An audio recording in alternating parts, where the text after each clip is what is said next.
Hi, I'm Kate Bonner with the Watercolor Diaries on KBTV Online. Thanks for joining.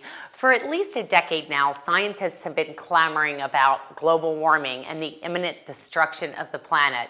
The good news is it's led to hybrid cars, international agreements, and more kind of quote-unquote green awareness. But as it turns out, there are a couple experts out there that are saying that global warming is the least of our atmospheric pressures that we're facing. The biggest one we're facing today? Dirt loss. On average, the planet is covered with little more than 3 feet of topsoil. The shallow skin of nutrient-rich material is what sustains most of the world's food, and scientists say it plays a critical role in supporting life on Earth. What got experts so concerned is the rate at which we're losing this nutrient-rich soil. David Montgomery, a geologist at the University of Washington, said current estimates showed that we are losing about 1% of our topsoil every year to erosion, and most of this is caused by agriculture. Montgomery, a geomorphologist who studies how landscapes form, wrote a popular book called Dirt to call attention to what he describes as, quote, neglected environmental catastrophe.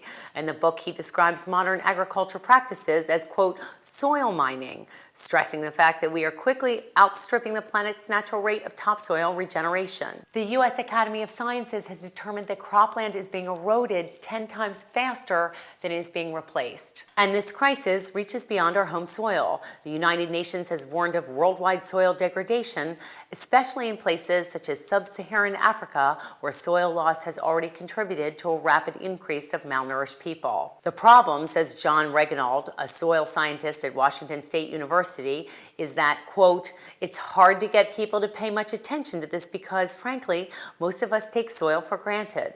Also troubling, he says, is the amount of soil being paved over. There are some people, however, who are not taking soil for granted. A pocket of Midwest farmers is trying to persuade other growers to adopt no-till methods, which basically means not tilling the land between plantings, leaving crop stubble to reduce erosion, and planting new seeds between the stubble rows. Their efforts have made a difference, according to the U.S. Department of Agriculture, with erosion rates in the Northwest region recently improving.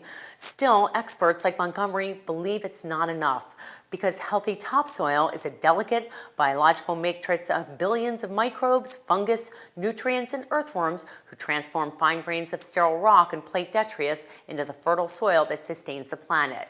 It cannot be made overnight.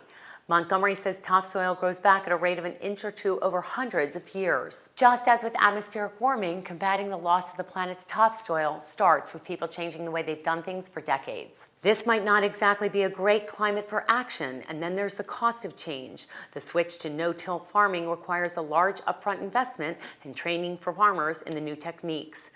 Organic farming is another alternative, but this too has heavy cost and time investments.